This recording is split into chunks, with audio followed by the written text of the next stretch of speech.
Ah, perfecto. This is what we need, some blue sky. There might well be a cable car ride on today then.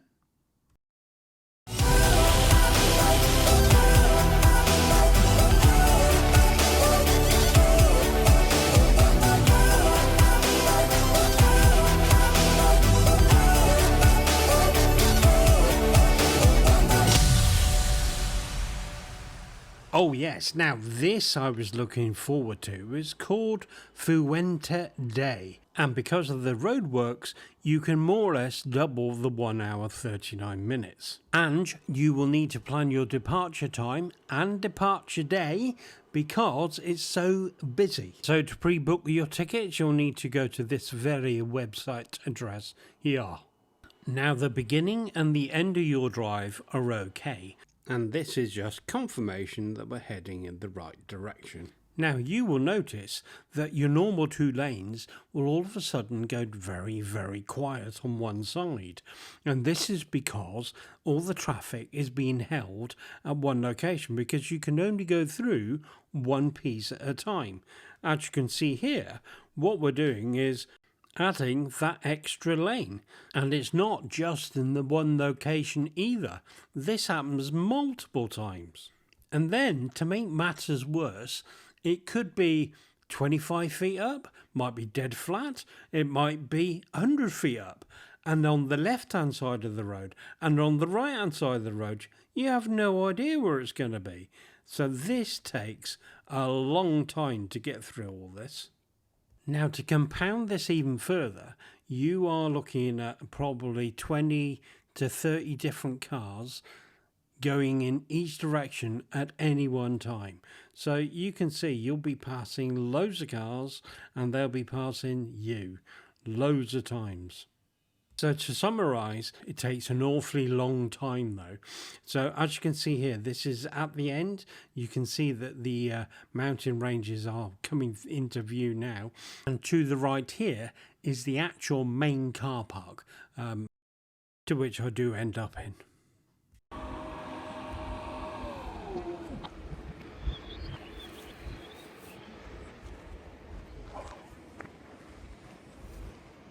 Where's the cable car? Somewhere up there, is it?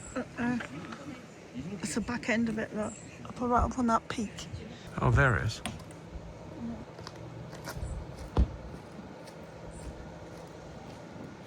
Wow.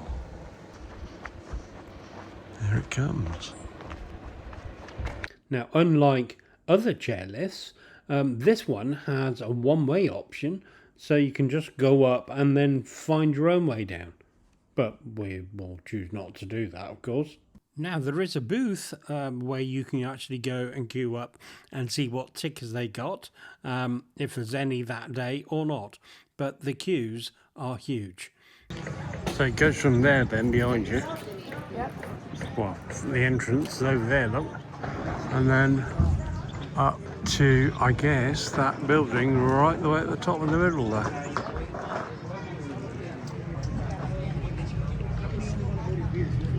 It's quite a stunning place.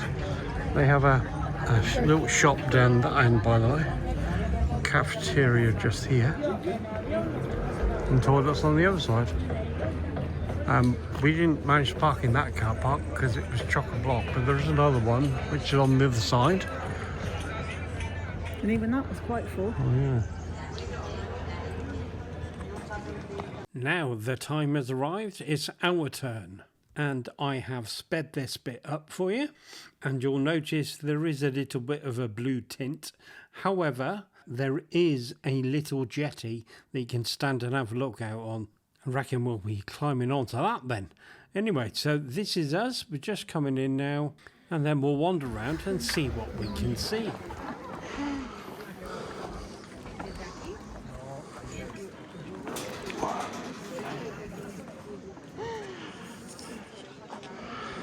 Oh, there we go. We're up here.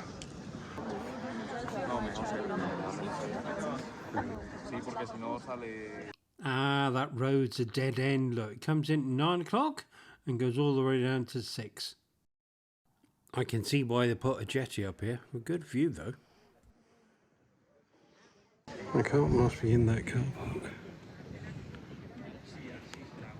Right at the end. I see ya. It's a bit outside my comfort zone. It wobbles. It doesn't. Yes, it does. I It can doesn't. hear it. Come on, it does not. Oh, oh, Come on, hold on to this. oh.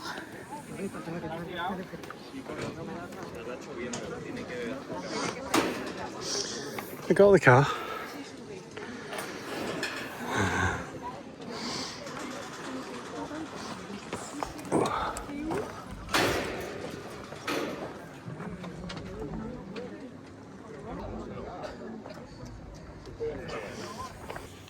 Very quiet and not cold at all.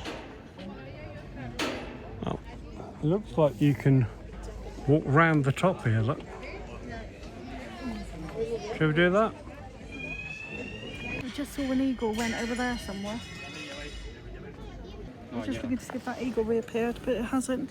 I'm following the eagle. Oh, okay.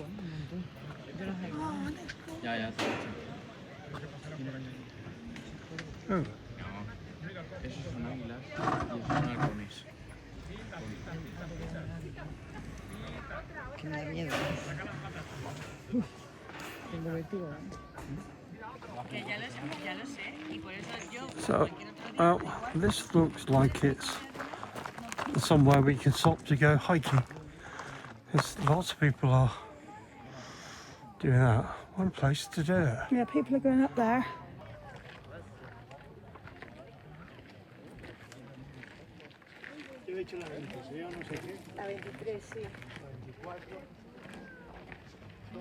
Wow. Soaring on the thermals, you reckon?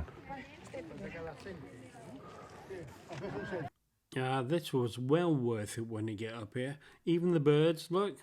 And it's so relaxing for you to just take in the atmosphere. Now, having said that, they do have a canteen up here, which is well worth a visit. Now, we just had a little look, and guess what we saw going back down? Ah, we're on this side, look. But it is quite funny. If you do time it right, as we'll do in a minute, it actually becomes pretty empty. But you're allowed a couple of hours, so we have to wait our turn to come back down again.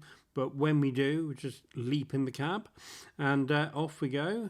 Here comes another one, yep, and now we can speed it up again. Well, you will see what we saw on the way in, because we were coming in over the car park.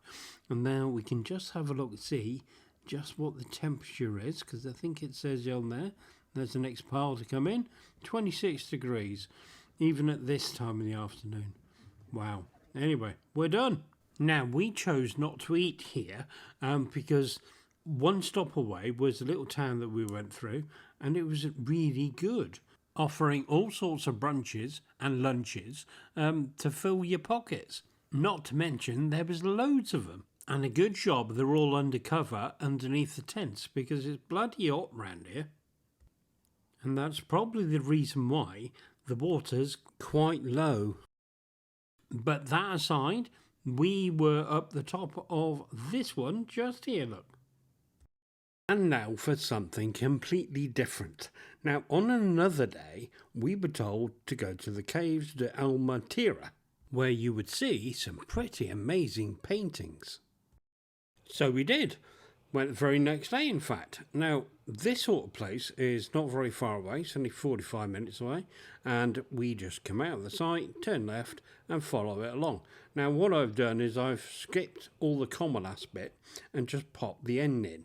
So you can just see there's an awful lot of parked cars, simply avoiding paying the parking fee, which is not that expensive anyway, which we found out later. And then this is the entrance. Wow. It's a chargeable car park. People parking on the grass. This is not a good sign. Yeah, but it was only busy on this level. The next level up, it was fairly empty, and parking wasn't an issue. Unless they put these out to stop people parking. No, it was next to space next to motorhome, and there was space. There's one space there. Look. Yeah. Look. Oh yeah. Yeah. Needless to say, we grabbed one of these and head off up to the top, where we haven't got any tickets yet, so I presume there's a booth up there. And whilst we walk up, we pass another motorhome, which is Yeah, okay. But anyway, it's all to do with the Museum de Altamira. That's what it's all about. And then we get to reception and find out we got a couple of hours before we can get to the main site. See, perhaps when you see landscapes, then that's it, is it? There's wigwams. Not the landscape, just the hills that we're on. I guess the caves are underneath us. No, not the caves. We access them on the tour. There's the house. Yeah. It's not very well explained, to be honest. It's a long walk still. Yeah. Well, that might say cave with a picture of a camera, but it's locked. Well, it's got a massive door on it. I think when we do the tour, you're accessing things underground. Because it says, as an underground landscape crammed with geological formations, several human skeletons were discovered. Right. And fires. It's habitat for bats. In order to protect these animals, its gate contain holes that enable them to... Okay. It's a nice house, isn't it? Yeah. All the way up here, but you can't actually get in. No.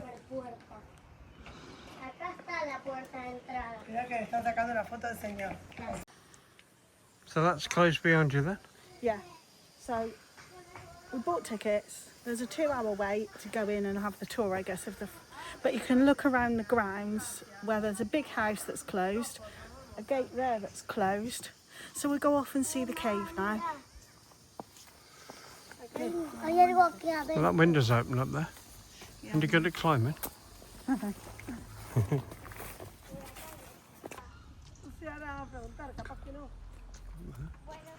Well, it is very near our time, so we'll just head down to the main entrance and see if we can get in, see if there's anything exciting in here to show us. Finally managed to get in, and after this point was told not to use the phone. Okay, so let's tell you what I can see here. So to the left of me is half a dozen slides, and then you go round behind that, and then you look at another 15-20 slides on the way back. Now the next section is where it begins to get interesting. There's a picture of 2 horses here, and then what you have to do is you have to try and spot them on the actual bit of cave work that you're looking at. So can you see the horse? Well, you can see its legs at the bottom there, and there's another one above there. Okay, so now I get the idea. Now the thing is, I'm getting the idea here. What I'm looking at is a bit of plaster, polystyrene, whatever you want to call it, with a picture of a couple of hands on it, and a picture showing you exactly what it is like actually on the ceiling, but you're not seeing that. So they have decided to create a cave-ish scenario showing what it would look like, but you're not allowed to see the original anymore. You can just see this artificial version. How bizarre. And here we are outside the Altamira Museum. We waited 2 hours to go and look at the caves. Absolutely not worth it at all. Yeah. Awful. Most of it's reproduction. I could get an aircraft carrier and filled it full of polystyrene and painted it, and that's what that is. Yeah, it really is poor. And, we went a couple of years ago to York to a pub which had Roman ruins. Actual proper ruins in it. In the basement. Cost about £3 each, but it was 10 times better than that. Mind you, that was only €3 each. That's wasn't true. it? That's true. But the best thing about it was the space thing, which is kind of up that way, and you'll enjoy that more than this. Yeah, No Brits are going to fall for any of that crap. I wouldn't put this on anyone's bucket list. Now, it wasn't clear whether or not this was actually a massive scam or whether this was actually a place they found. But either way, it was presented rather well, so it could have been either.